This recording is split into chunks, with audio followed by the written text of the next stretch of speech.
দানের মন্ত্রে স্ত্রীকে যেটুকু পাওয়া যায় তাহাতে সংসার চলে, কিন্তু 15 আনা বাকি থাকিয়া যায়। অধিকাংশ লোকে স্ত্রীকে বিবাহ মাত্র করে, পায় না এবং জানেও না যে পায় নাই।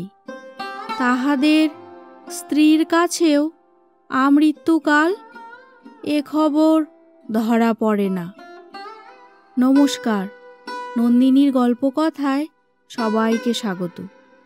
শুরু করছি বিশ্বকবি রবীন্দ্রনাথ ঠাকুরের লেখা একটি ছোট গল্প, হৈমন্তী।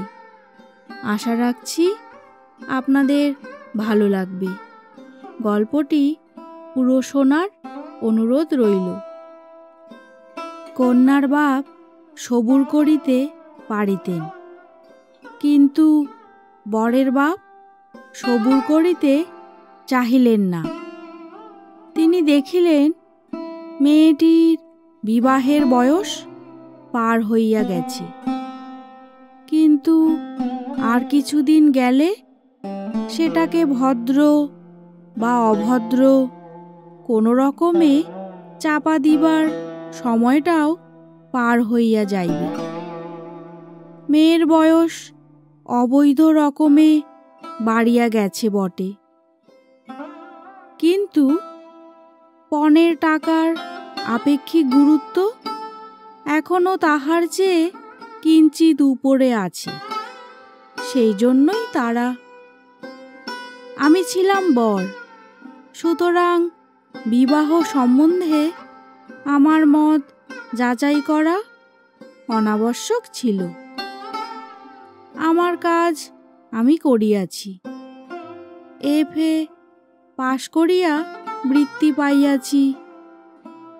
তাই প্রজাপতির 2 পক্ষ, কন্যাপক্ষ ও বরপক্ষ, ঘন ঘন বিচলিত হইয়া উঠিল। আমাদের দেশে যে মানুষ একবার বিবাহ করিয়াছে, বিবাহ সম্বন্ধে তাহার মনে আর কোনো উদ্বেগ থাকে না। নরমাংসের স্বাদ পাইলে মানুষের সম্বন্ধে বাঘের যে দশা হয়, স্ত্রীর সম্বন্ধে তাহার ভাবটা সেইরূপ হইয়া উঠে।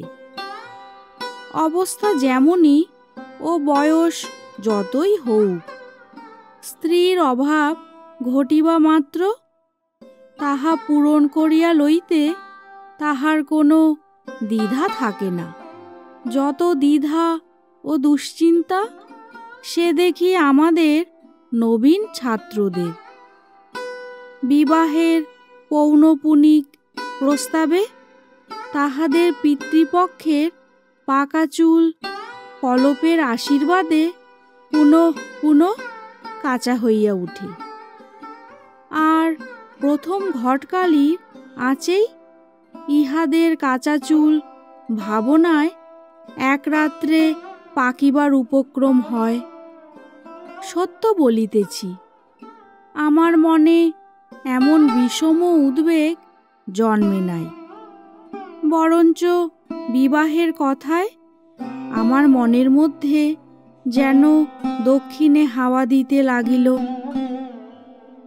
কৌতূহলী কল্পনার কিশলয়গুলির মধ্যে একটা যেন কানাকানি পড়িয়া গেল, যাহাকে বার্কের ফ্রেঞ্চ রেভলিউশনের নোট 5-7 খাতা মুখস্থ করিতে হইবে। তাহার পক্ষে এ ভাবটা দোষে। আমারে লেখা যদি টেক্সট বুক কমিটির অনুমোদিত হইবার কোনো আশঙ্কা থাকিত, তবে সাবধান হইতাম। কিন্তু এ কি করিতেছি?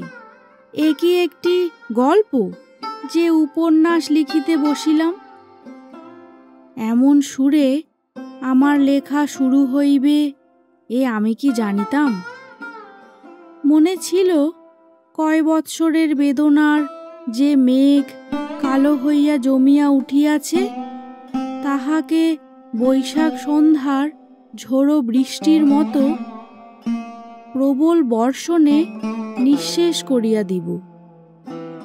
কিন্তু না পারিলাম বাংলায় শিশুপাঠ্য বই লিখিতে, কারণ সংস্কৃত মুগ্ধবোধ ব্যাকরণ আমার পড়া নাই। আর না পারিলাম কাব্য রচনা করিতে, কারণ মাতৃভাষা আমার জীবনের মধ্যে এমন পুষ্পিত হইয়া উঠে নাই, যাহাতে নিজের অন্তরকে বাহিরে টানিয়া আনিতে পারি। সেই জন্যেই দেখিতেছি আমার ভিতরকার শ্মশানচারী সন্ন্যাসীটা অট্টহাস্যে আপনাকে আপনি পরিহাস করিতে বসিয়াছে। না করিয়া করিবে কি? তাহার যে অশ্রু শুকাইয়া গেছে। জ্যৈষ্ঠের খররৌদ্রই তো জ্যৈষ্ঠের অশ্রুশূন্য রোদন। আমার সঙ্গে যাহার বিবাহ হইয়াছিল, তাহার সত্য নামটা দিব না, কারণ পৃথিবীর ইতিহাসে তাহার নামটি লইয়া প্রত্নতাত্ত্বিকদের মধ্যে বিবাদের কোনো আশঙ্কা নাই। যে তাম্রশাসনে তাহার নাম খোদাই করা আছে, সেটা আমার হৃদয়পট। কোনো কালে সে পট এবং সে নাম বিলুপ্ত হইবে, এমন কথা আমি মনে করিতে পারি না। কিন্তু যে অমৃত লোকে তাহা অক্ষয় হইয়া রহিল, সেখানে ঐতিহাসিকের আনাগোনা নাই। আমার এ লেখায় তাহার যেমন হোক একটা নাম চাই। আচ্ছা, তাহার নাম দিলাম শিশির, কেননা শিশিরে কান্না হাসি একেবারে এক হইয়া আছে। আর শিশিরে ভোরবেলাটুকুর কথা সকালবেলায় আসিয়া ফুরাইয়া যায়। শিশির আমার চেয়ে কেবল 2 বছরের ছোট ছিল, অথচ আমার পিতা যে গৌরীদানের পক্ষপাতী ছিলেন না তাহা নহে। তাহার পিতা ছিলেন উগ্রভাবে সমাজবিদ্রোহী। দেশের প্রচলিত ধর্ম কর্ম কিছুতে তাহার আস্থা ছিল না। তিনি কষিয়া ইংরাজি পড়িয়াছিলেন। আমার পিতা উগ্রভাবে সমাজের অনুগামী। মানিতে তাহার বাধে এমন জিনিস আমাদের সমাজে সদরে বা অন্দরে, দেউড়ি বা খিড়কির পথে খুঁজিয়া পাওয়া দায়। কারণ ইনিও কষিয়া ইংরাজি পড়িয়াছিলেন। পিতামহ এবং পিতা উভয়েরই মতামত বিদ্রোহের 2 বিভিন্ন মূর্তি, কোনোটাই সরল স্বাভাবিক নহে। তবুও বড় বয়সের মেয়ের সঙ্গে বাবা যে আমার বিবাহ দিলেন, তাহার কারণ মেয়ের বয়স বড় বলিয়াই পণের অঙ্কটাও বড়। শিশির আমার শ্বশুরের একমাত্র মেয়ে। বাবার বিশ্বাস ছিল কন্যার পিতার সমস্ত টাকা ভাবী জামাতার ভবিষ্যতের গর্ভ পূরণ করিয়া তুলিতেছে। আমার শ্বশুরের বিশেষ কোনো একটা মতের বালাই ছিল না। তিনি পশ্চিমের এক পাহাড়ের কোনো রাজার অধীনে বড় কাজ করিতেন। শিশির যখন কোলে, তখন তাহার মার মৃত্যু হয়। মেয়ে বৎসরন্তে 1 বছর করিয়া বড় হইতেছে, তাহা আমার শ্বশুরের চোখেই পড়ে নাই। সেখানে তাহার সমাজের লোক এমন কেহই ছিল না যে তাহাকে চোখে আঙুল দিয়া দেখাইয়া দিবে। শিশিরের বয়স যথাসময়ে 16 হইল, কিন্তু সেটা স্বভাবের 16, সমাজের 16 নহে। কেহ তাহাকে আপন বয়সের জন্য সতর্ক হইতে পরামর্শ দেয় নাই। সেও আপন বয়সটার দিকে ফিরিয়াও তাকাইত না। কলেজে তৃতীয় বৎসরে পা দিয়াছি। আমার বয়স 19। এমন সময় আমার বিবাহ হইল। বয়সটা সমাজের মতে বা সমাজ সংস্কারকের মতে উপযুক্ত কিনা তাহা লইয়া তাহারা দুই পক্ষ লড়াই করিয়া রক্তারক্তি করিয়া মরুক। কিন্তু আমি বলিতেছি, সে বয়সটা পরীক্ষা পাশ করিবার পক্ষে যত ভালো হোক, বিবাহের সম্বন্ধ আসিবার পক্ষে কিছুমাত্র কম ভালো নয়। বিবাহের অরুণোদয় হইল একখানি ফটোগ্রাফের আভাসে। পড়া মুখস্থ করিতেছিলাম। একজন ঠাট্টার সম্পর্কের আত্মীয়া আমার টেবিলের উপরে শিশিরের ছবিখানি রাখিয়া বলিলেন, এইবার সত্যিকার পড়া পড়ো, একেবারে ঘাড় মোড় ভাঙিয়া। কোনো একজন আনাড়ি কারিগরের তোলা ছবি। মা ছিল না, সুতরাং কেহ তাহার চুল টানিয়া বাঁধিয়া খোপায় জড়ি জড়াইয়া সাহা বা মল্লিক কোম্পানির জবরজং জ্যাকেট পরাইয়া বরপক্ষের চোখ ভুলাইবার জন্য জালিয়াতির চেষ্টা করে নাই। ভারী একখানি সাদা সিধা মুখ, সাদা সিধা দুটি চোখ এবং সাদা সিধা একটি শাড়ি। কিন্তু সমস্তটি লইয়া কি যে মহিমা, সে আমি বলিতে পারি না। যেমন তেমন একখানি চৌকিতে বসিয়া, পিছনে একখানা ডোরা দাগ কাটা শতরঞ্চ ঝোলানো, পাশে একটা টিপাইয়ের উপরে ফুলদানিতে ফুলের তোড়া, আর গালিচার উপরে শাড়ির বাঁকা পাড়টির নিচে দুখানি খালি পা। পটের ছবিটির উপর আমার মনের সোনার কাঠি লাগিতেই সে আমার জীবনের মধ্যে জাগিয়া উঠিল। সেই কালো দুটি চোখ আমার সমস্ত ভাবনার মাঝখানে কেমন করিয়া চাহিয়া রহিল, আর সেই বাঁকা পাড়ের নিচেকার দুখানি খালি পা আমার হৃদয়কে আপন পদ্মাসন করিয়া লইল। পঞ্জিকার পাতা উল্টাইতে থাকিল। 2-3টা বিবাহের লগ্ন পিছাইয়া যায়। শ্বশুরের ছুটি আর মেলে না। ওদিকে সামনে একটা অকাল 4-5টা মাস জুড়িয়া আমার আইবর বয়সের সীমানাটাকে 19 বছর হইতে অনর্থক 20 বছরের দিকে ঠেলিয়া দিবার চক্রান্ত করিতেছে। শ্বশুরের এবং তাহার মনিবের উপর রাগ হইতে লাগিল। যা হোক, অকালের ঠিক পূর্বলগ্নটাতে আসিয়া বিবাহের দিন ঠেকিল। সেদিনকার সানাইয়ের প্রত্যেক তানটি যে আমার মনে পড়িতেছে। সেদিনকার প্রত্যেক মুহূর্তটি আমি আমার সমস্ত চৈতন্য দিয়া স্পর্শ করিয়াছি। আমার সেই 19 বছরের বয়সটি আমার জীবনে অক্ষয় হইয়া থাক।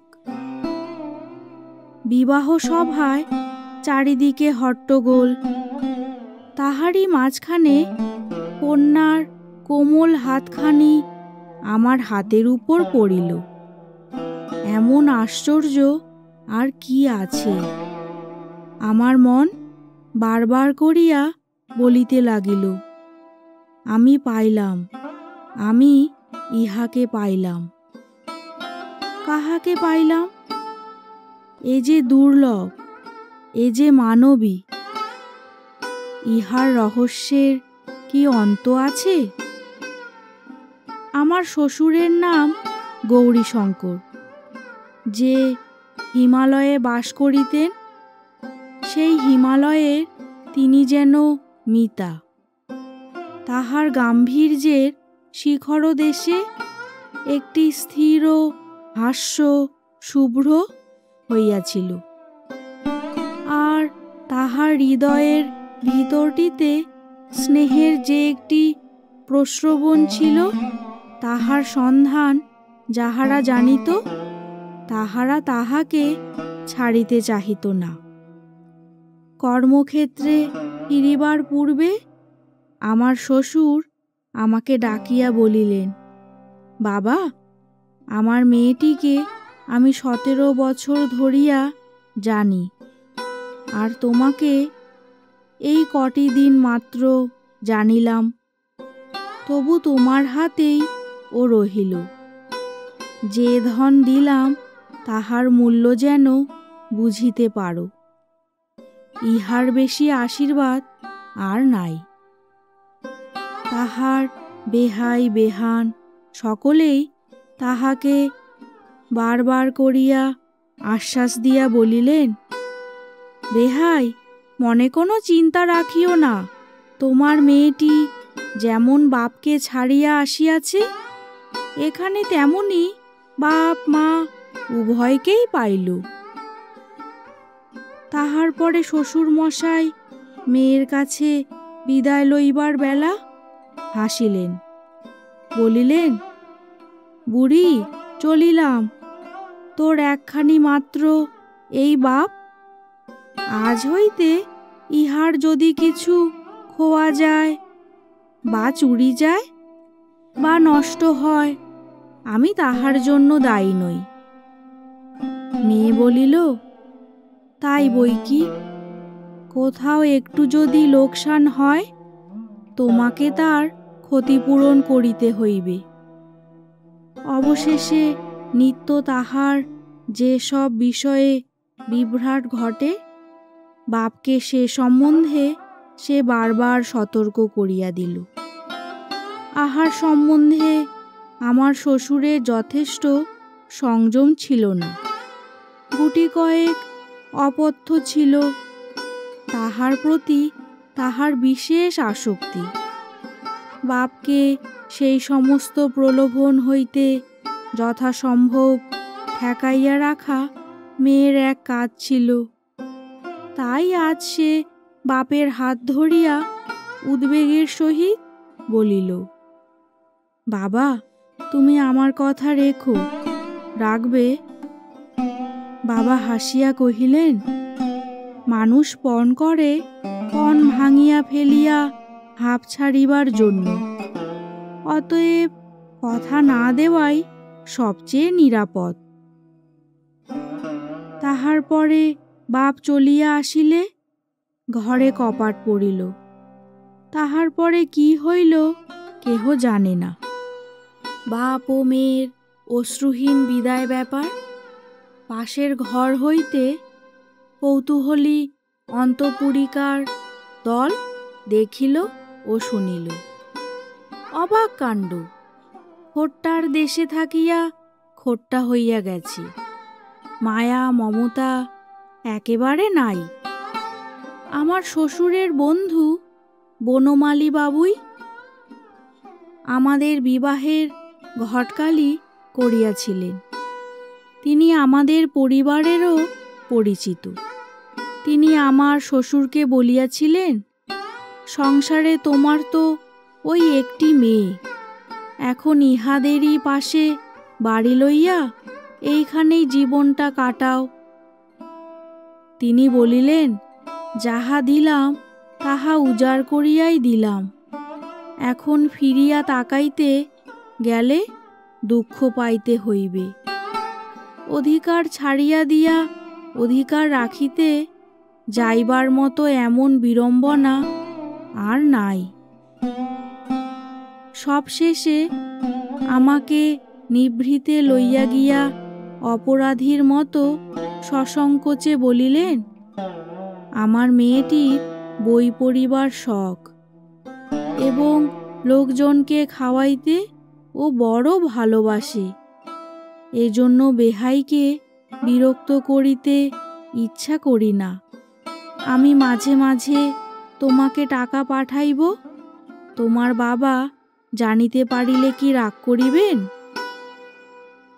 প্রশ্ন শুনিয়া কিছু আশ্চর্য হইলাম। সংসারে কোনো একটা দিক হইতে অর্থ সমাগম হইলে বাবা রাগ করিবেন? তাহার মেজাজ এত খারাপ তো দেখি নাই। যেন ঘুষ দিতেছেন। এমনইভাবে আমার হাতে একখানা 100 টাকার নোট গুজিয়া দিয়াই আমার শ্বশুর দ্রুত প্রস্থান করিলেন। আমার প্রণাম লইবার জন্য সবুর করিলেন না। পিছন হইতে দেখিতে পাইলাম এইবার পকেট হইতে রুমাল বাহির হইল। আমি স্তব্ধ হইয়া বসিয়া ভাবিতে লাগিলাম। মনে বুঝিলাম ইহারা অন্য জাতের মানুষ। বন্ধুদের অনেককেই তো বিবাহ করিতে দেখিলাম। মন্ত্র পড়ার সঙ্গে সঙ্গেই স্ত্রীটিকে একেবারে একগ্রাসে গলাধঃকরণ করা হয়।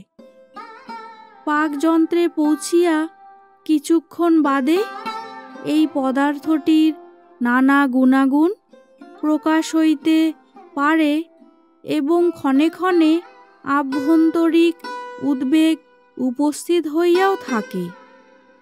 কিন্তু রাস্তাটুকুতে কোথাও কিছুমাত্র বাধে না। আমি কিন্তু বিবাহ সভাতেই বুঝিয়াছিলাম, দানের মন্ত্রে স্ত্রীকে যেটুকু পাওয়া যায় তাহাতে সংসার চলে, কিন্তু 15 আনা বাকি থাকিয়া যায়। আমার সন্দেহ হয় অধিকাংশ লোকে স্ত্রীকে বিবাহ মাত্র করে, পায় না এবং জানেও না যে পায় নাই। তাহাদের স্ত্রীর কাছেও আমৃত্যুকাল এ খবর ধরা পড়ে না। কিন্তু সে যে আমার সাধনার ধন ছিল, সে আমার সম্পত্তি নয়, আমার সম্পদ। শিশির, না, এ নামটা আর ব্যবহার করা চলিল না। একে তো এটা তাহার নাম নয়, তাহাতে এটা তাহার পরিচয়ও নহে। সে সূর্যের মতো ধ্রুব, সে ক্ষণজীবিনী, উষার বিদায়ের অশ্রুবিন্দুটি নয়। কি হইবে গোপনে রাখিয়া? তাহার আসল নাম হৈমন্তী। দেখিলাম এই 17 বছরের মেয়েটির উপরে যৌবনের সমস্ত আলো আসিয়া পড়িয়াছে, কিন্তু এখনো কৈশোরের কোল হইতে সে জাগিয়া উঠে নাই।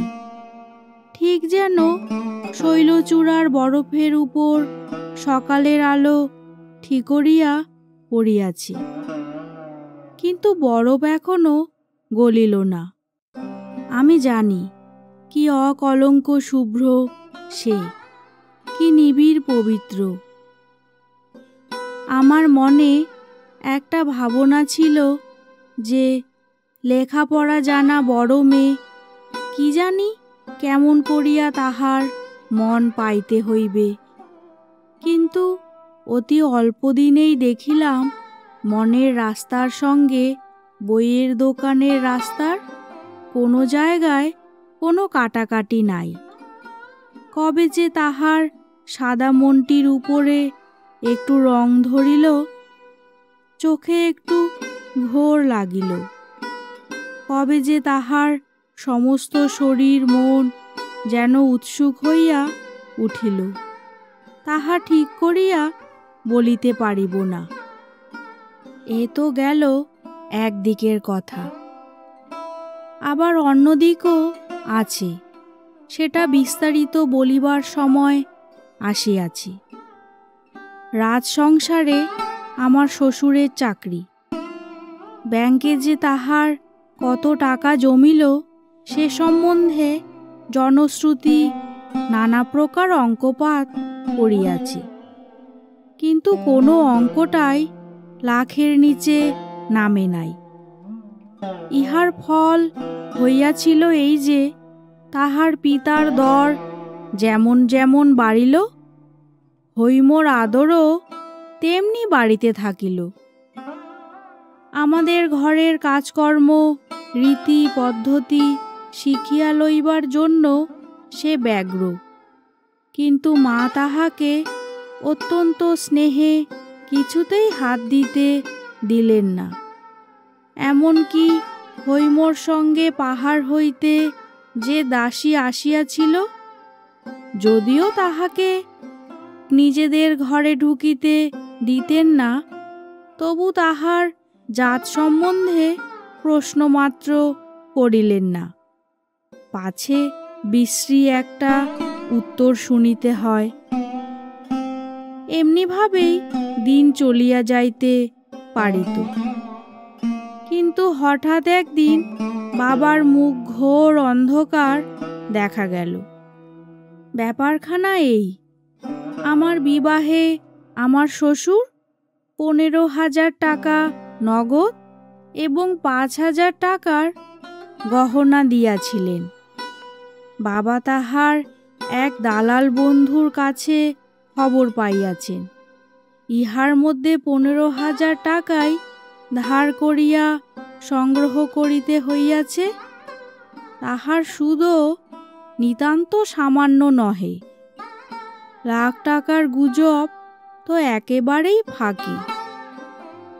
যদিও আমার শ্বশুরের সম্পত্তির পরিমাণ সম্বন্ধে আমার বাবার সঙ্গে তাহার কোনো দিন কোনো আলোচনাই হয় নাই, তবু বাবা জানি না কোন যুক্তিতে ঠিক করিলেন তাহার বেহাই তাহাকে ইচ্ছাপূর্বক প্রবঞ্চনা করিয়াছেন। তারপরে বাবার একটা ধারণা ছিল, আমার শ্বশুর রাজার প্রধানমন্ত্রী গোছের একটা কিছু। খবর লইয়া জানিলেন তিনি সেখানকার শিক্ষা বিভাগের অধ্যক্ষ। বাবা বলিলেন, অর্থাৎ স্কুলের হেডমাস্টার। সংসারে ভদ্রপদ যতগুলো আছে তাহার মধ্যে সবচেয়ে ওচা। বাবার বড় আশা ছিল, শ্বশুর রাজবাদে কাল যখন কাজে অবসর লইবেন তখন আমি রাজমন্ত্রী হইব। এমন সময়ে রাস উপলক্ষে দেশের কুটুম্বরা আমাদের কলিকাতার বাড়িতে আসিয়া জমা হইলেন। কন্যাকে দেখিয়া তাহাদের মধ্যে একটা কানাকানি পড়িয়া গেল। কানাকানি ক্রমে অস্ফুট হইতে স্ফুট হইয়া উঠিল। দূর সম্পর্কের কোনো এক দিদিমা বলিয়া উঠিলেন, পোড়া কপাল আমার, নাতবউ যে বয়সে আমাকেও হার মানাইল। আর এক দিদিমা শ্রেণিয়া বলিলেন, আমাদেরই যদি হার না মানাইবে তবে অপু বাহির হইতে বউ আনিতে যাইবে কেন? আমার মা খুব জোরের সঙ্গে বলিয়া উঠিলেন, ও মা, সে কি কথা! বৌমার বয়স সবে 11 বই তো নয়। এই আসছে ফাল্গুনে 12 পা দিবে। খোট্টার দেশে ডাল রুটি খাইয়া মানুষ, তাই অমন বাড়ন্ত হইয়া উঠিয়াছে। দিদিমারা বলিলেন, বাছা, এখনো চোখে এত কম তো দেখি না। কন্যাপক্ষ নিশ্চয়ই তোমাদের কাছে বয়স ভাড়াইয়াছে। মা বলিলেন, আমরা যে কুষ্ঠি দেখিলাম। কথাটা সত্য, কিন্তু কোষ্ঠীতেই প্রমাণ আছে মেয়ের বয়স 17। প্রবীণারা বলিলেন, কুষ্ঠিতে কি আর ফাঁকি চলে না? এই লইয়া ঘোর তর্ক, এমন কি বিবাদ হইয়া গেল। এমন সময়ে সেখানে হৈম আসিয়া উপস্থিত। কোনো এক দিদিমা জিজ্ঞাসা করিলেন, নাথ বউ, তোমার বয়স কত বলো তো? মা তাহাকে চোখ টিপিয়া ইশারা করিলেন। হৈম তাহার অর্থ বুঝিল না, বলিল, 17। মা ব্যস্ত হইয়া বলিয়া উঠিলেন, তুমি জানো না? হৈম কহিল, আমি জানি, আমার বয়স 17।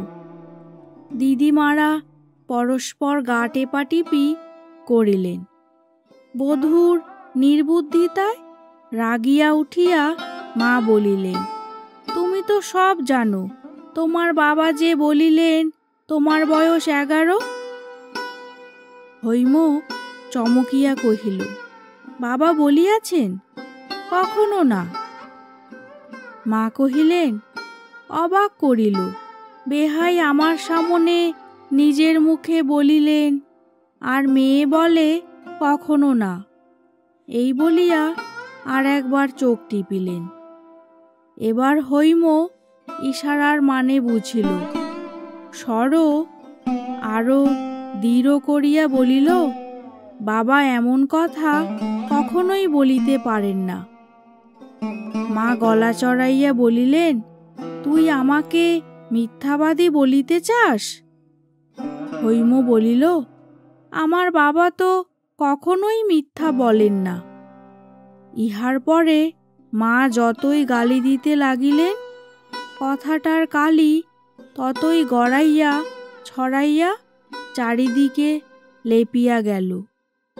মা রাগ করিয়া বাবার কাছে তাহার বধূর মূঢ়তা এবং ততোধিক একগুঁয়েমির কথা বলিয়া দিলেন।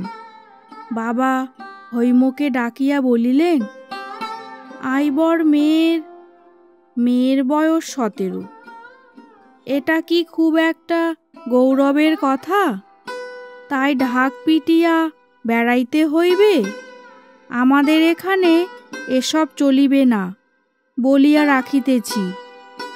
হায় রে, তাহার বৌমার প্রতি বাবার সেই মধুমাখা পঞ্চম স্বর আজ একেবারে এমন বাজখাই খাদে নাবিল কেমন করিয়া?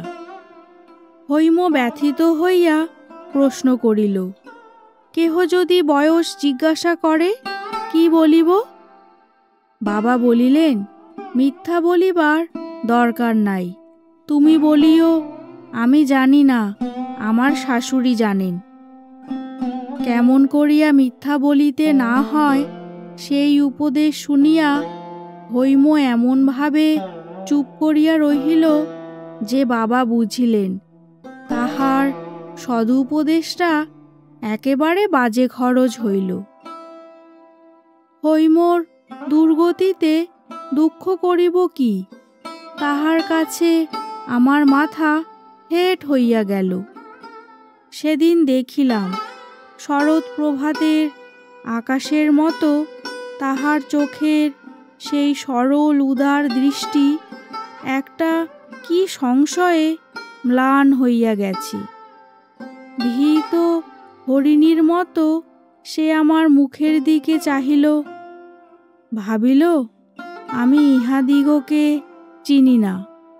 সেদিন একখানা শৌখিন বাধাই করা ইংরাজি কবিতার বই তাহার জন্য কিনিয়া আনিয়াছিলাম। বইখানি সে হাতে করিয়া লইল এবং আস্তে আস্তে কোলের উপর রাখিয়া দিল, একবার খুলিয়া দেখিল না। আমি তাহার হাতখানি তুলিয়া ধরিয়া বলিলাম, হৈম, আমার উপর রাগ করিও না, আমি তোমার সত্যে কখনো আঘাত করিব না। আমি যে তোমার সত্যের বাঁধনে বাঁধা। হৈম কিছু না বলিয়া একটুখানি হাসিল। সে হাসি বিধাতা যাহাকে দিয়াছেন তাহার কোনো কথা বলিবার দরকার নাই। পিতার আর্থিক উন্নতির পর হইতে দেবতার অনুগ্রহকে স্থায়ী করিবার জন্য নূতন উৎসাহে আমাদের বাড়িতে পূজার্চনা চলিতেছে। এ পর্যন্ত সে সমস্ত ক্রিয়াকর্মে বাড়ির বধূকে ডাক পড়ে নাই। নূতন বধূর প্রতি একদিন পূজা সাজাইবার আদেশ হইল। সে বলিল, মা, বলিয়া দাও কি করিতে হইবে। ইহাতে কাহারও মাথায় আকাশ ভাঙিয়া পড়িবার কথা নয়, কারণ সকলেরই জানা ছিল মাতৃহীন প্রবাসে কন্যা মানুষ। কিন্তু কেবলমাত্র হৈমকে লজ্জিত করাই এই আদেশের হেতু। সকলেই গালে হাত দিয়া বলিল, ও মা, এ কি কাণ্ড! এ কোন নাস্তিকের ঘরের মেয়ে! এবার এ সংসার হইতে লক্ষ্মী ছাড়িল, আর দেরি নাই। এই উপলক্ষে হৈমর বাপের উদ্দেশ্যে যাহা না বলিবার তাহা বলা হইল। যখন হইতে কটু কথার হাওয়া দিয়াছে, হৈম একেবারে চুপ করিয়া সমস্ত সহ্য করিয়াছে। একদিনের জন্য কাহারও সামনে সে চোখের জলও ফেলে নাই। আজ তাহার বড় বড় দুই চোখ ভাসাইয়া দিয়া জল পড়িতে লাগিল। সে উঠিয়া দাঁড়াইয়া বলিল, আপনারা জানেন সে দেশে আমার বাবাকে সকলে ঋষি বলে। ঋষি বলে? ভারী একটা হাসি পড়িয়া গেল। ইহার পরে তাহার পিতার উল্লেখ করিতে হইলে প্রায়ই বলা হইত, তোমার ঋষি বাবা। এই মেয়েটির সকলের চেয়ে দরদের জায়গাটি যে কোথায় তাহা আমাদের সংসার বুঝিয়া লইয়াছিল। বস্তুত আমার শ্বশুর ব্রাহ্মণও নন, খ্রিস্টানও নন, হয়তোবা নাস্তিকও না হইবেন। দেবার্চনার কথা কোনো দিন তিনি চিন্তাও করেন নাই। মেয়েকে তিনি অনেক পড়াইয়াছেন, শুনাইয়াছেন, কিন্তু কোনো দিনের জন্য দেবতা সম্বন্ধে তিনি তাহাকে কোনো উপদেশ দেন নাই। বনমালী বাবু এ লইয়া তাহাকে একবার প্রশ্ন করিয়াছিলেন। তিনি বলিয়াছিলেন, আমি যাহা বুঝি না তাহা শিখাইতে গেলে কেবল কপটতা শেখানো হইবে।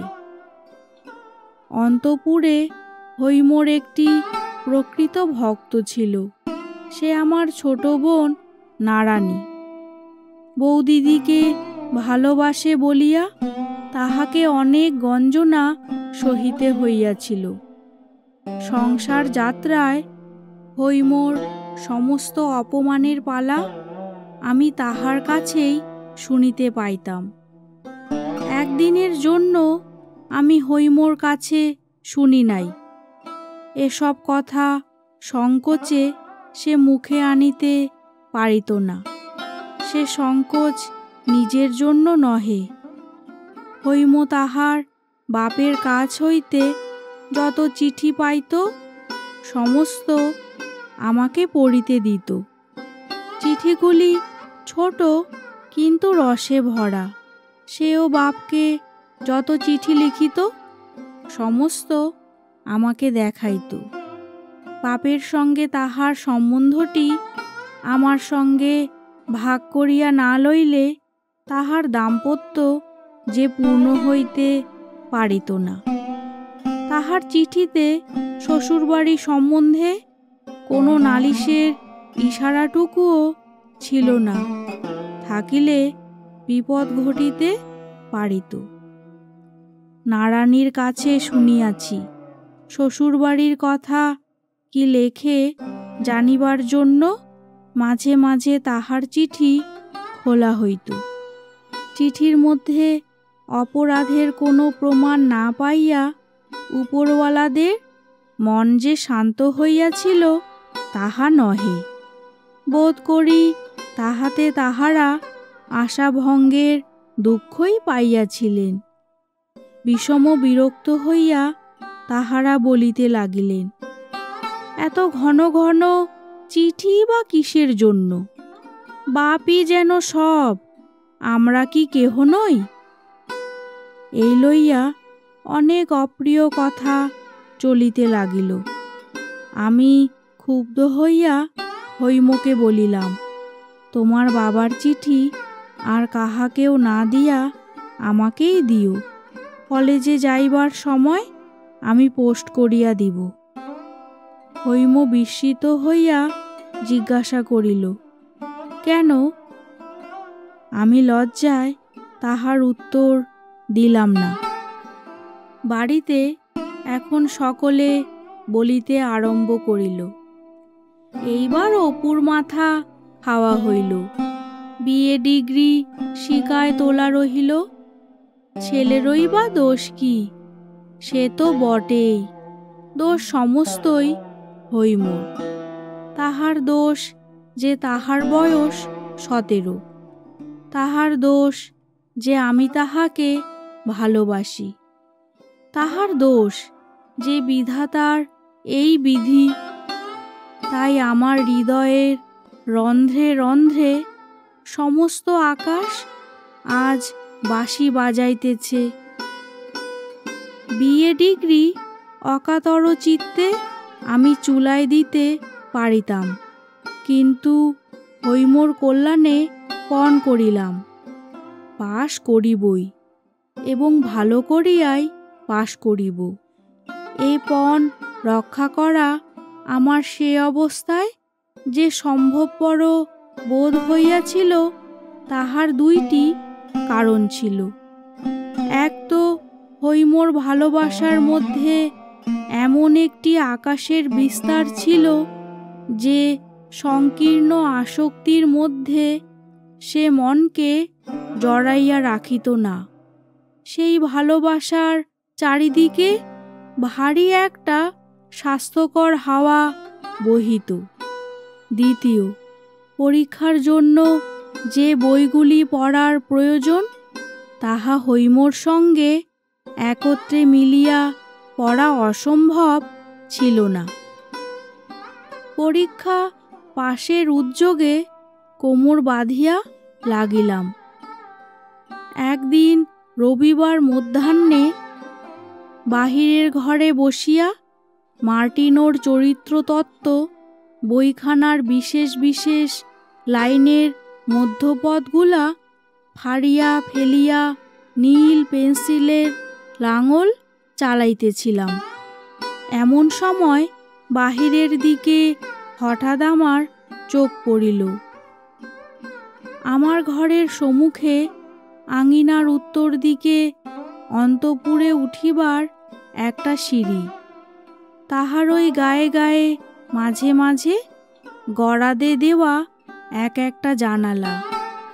দেখি তাহার ওই একটি জানলায় হৈম চুপ করিয়া বসিয়া পশ্চিমের দিকে চাহিয়া।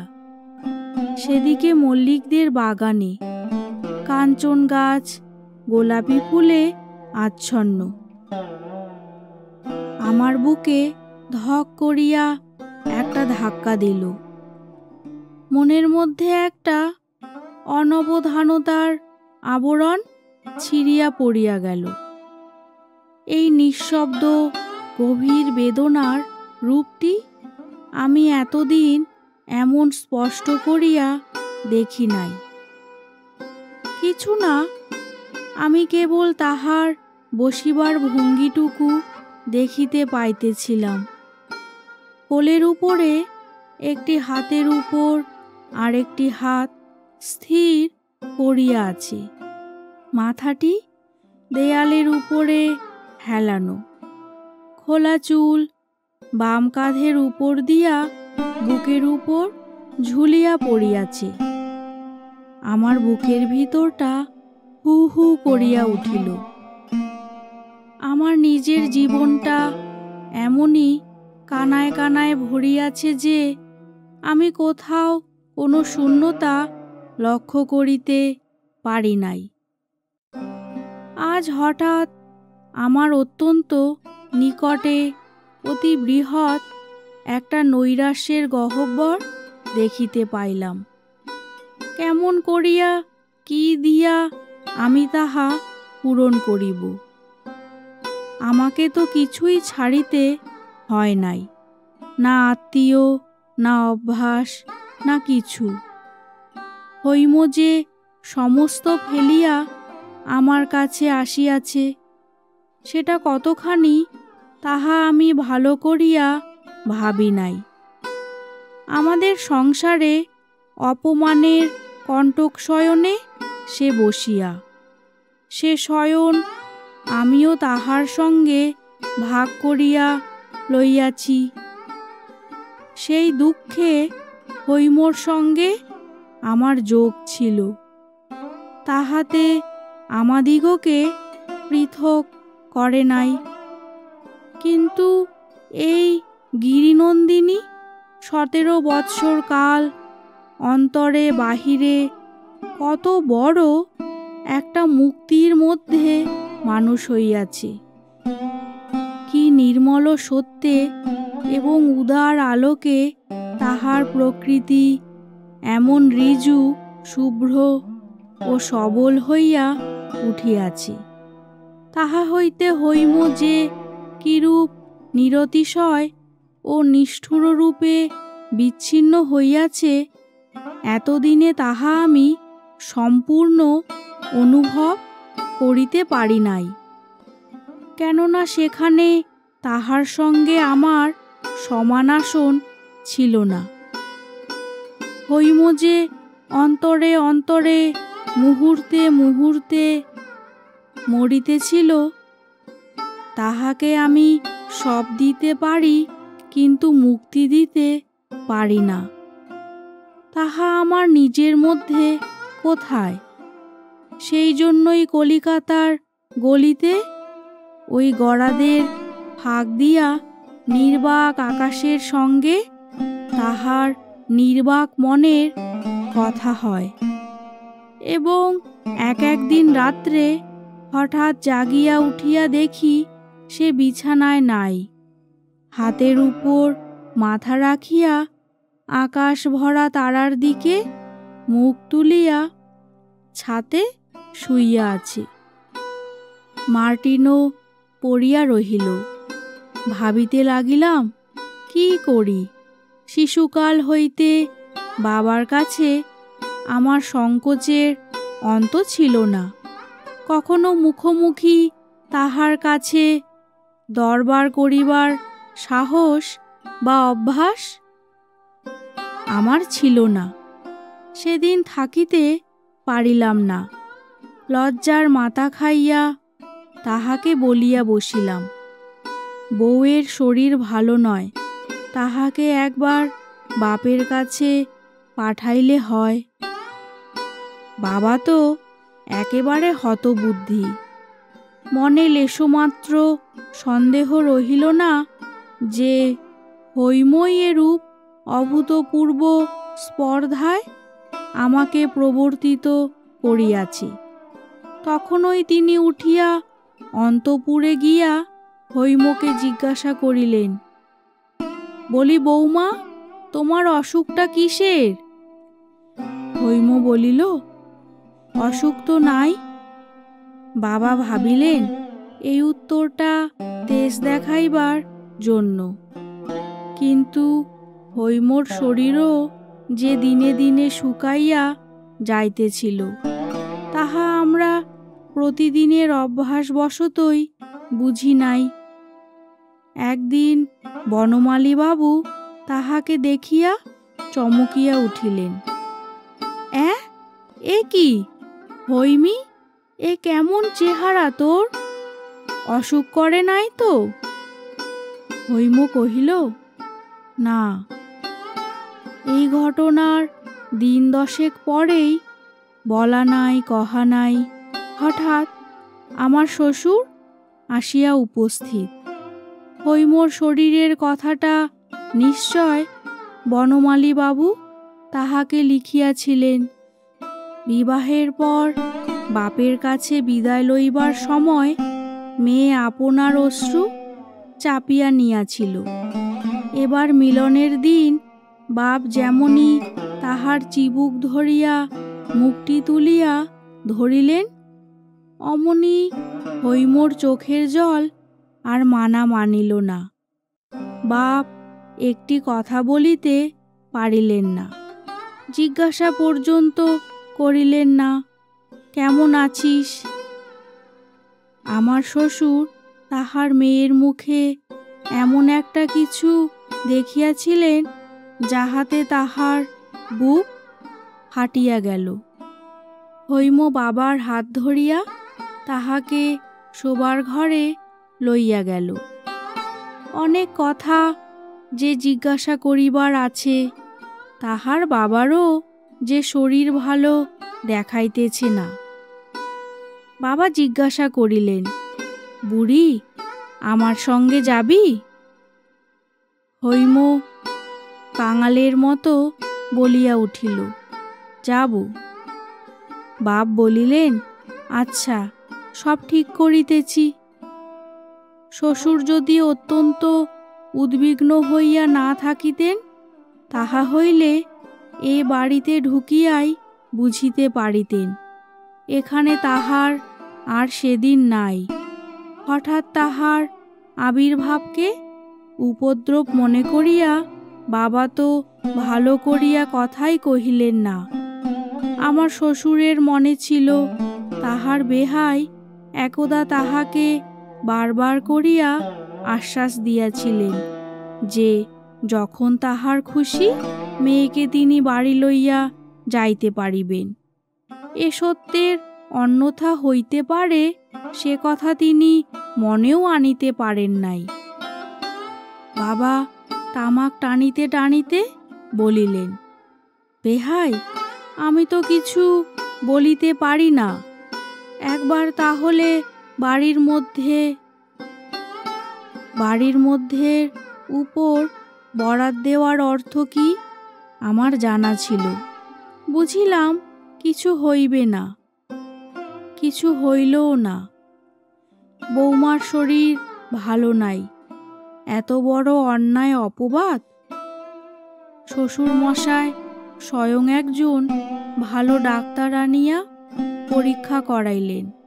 ডাক্তার বলিলেন, বায়ু পরিবর্তন আবশ্যক, নহিলে হঠাৎ একটা শক্ত ব্যাম হইতে পারে।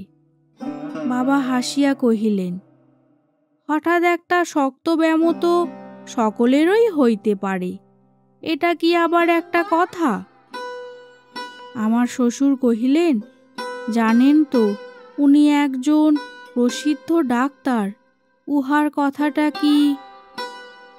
বাবা কহিলেন, অমন ঢের ডাক্তার দেখিয়াছি, দক্ষিণার জোরে সকল পণ্ডিতেরই কাছে সব বিধান মেলে এবং সকল ডাক্তারেরই কাছে সব রোগের সার্টিফিকেট পাওয়া যায়। এ কথাটা শুনিয়া আমার শ্বশুর একেবারে স্তব্ধ হইয়া গেলেন। হৈম বুঝিল তাহার বাবার প্রস্তাব অপমানের সহিত অগ্রাহ্য হইয়াছে। তাহার মন একেবারে কাঠ হইয়া গেল। আমি আর সহিতে পারিলাম না। বাবার কাছে গিয়া বলিলাম, হৈমকে আমি লইয়া যাইব। বাবা গর্জিয়া উঠিলেন, বটে রে, ইত্যাদি ইত্যাদি। বন্ধুরা কেহ কেহ আমাকে জিজ্ঞাসা করিয়াছেন, যাহা বলিলাম তাহা করিলাম না কেন? স্ত্রীকে লইয়া জোর করিয়া বাহির হইয়া গেলেই তো হইত, গেলাম না কেন? কেন? যদি লোকধর্মের কাছে সত্য ধর্মকে না ঠেলিব, যদি ঘরের কাছে ঘরের মানুষকে বলি দিতে না পারিব, তবে আমার রক্তের মধ্যে বহু যুগের যে শিক্ষা, তাহা কি করিতে আছে জানো তোমরা? যেদিন অযোধ্যার লোকেরা সীতাকে বিসর্জন দিবার দাবি করিয়াছিল, তাহার মধ্যে আমিও যে ছিলাম। আমার সেই বিসর্জনের গৌরবের কথা যুগে যুগে যাহারা গান করিয়া আসিয়াছে, আমিও যে তাহাদের মধ্যে একজন। আর আমি তো সেদিন লোকরঞ্জনের জন্য স্ত্রী পরিত্যাগের গুণবর্ণনা করিয়া মাসিক পত্রে প্রবন্ধ লিখিয়াছি। বুকের রক্ত দিয়া আমাকে যে একদিন দ্বিতীয় সীতা বিসর্জনের কাহিনী লিখিতে হইবে, সে কথা কে জানিত? পিতায় কন্যায় আর একবার বিদায়ের ক্ষণ উপস্থিত হইল। এইবারেও দুইজনেরই মুখে হাসি। কন্যা হাসিতে হাসিতেই ভর্ৎসনা করিয়া বলিল, বাবা, আর যদি কখনো তুমি আমাকে দেখিবার জন্য এমন ছুটাছুটি করিয়া এ বাড়িতে আসো, তবে আমি ঘরে কপাট দিব। বাপ হাসিতে হাসিতেই বলিলেন, ফের যদি আসি তবে শীতকাটি সঙ্গে করিয়াই আসিব। ইহার পরে হৈমর মুখে তাহার চিরদিনের সেই স্নিগ্ধ হাসিটুকু আর একদিনের জন্য দেখি নাই। তাহারও পরে কি হইল সে কথা আর বলিতে পারিব না। শুনিতেছি মা পাত্রী সন্ধান করিতেছেন। হয়তো একদিন মার অনুরোধ অগ্রাহ্য করিতে পারিব না, ইহাও সম্ভব হইতে পারে। কারণ থাক, আর কাজ কি। আপনাদের সবাইকে অসংখ্য ধন্যবাদ গল্পটি শোনার জন্য। ভালো লেগে থাকলে অবশ্যই লাইক ও কমেন্ট করে জানাবেন। আরও অন্যান্য গল্প শুনতে নন্দিনীর গল্পকথা চ্যানেলটি সাবস্ক্রাইব করে পাশে থাকবেন। আপনাদের ভালোবাসা ও সমর্থনই হলো আমার অনুপ্রেরণা। সবাই ভালো থাকবেন। দেখা হবে পরের একটি গল্পকথায়।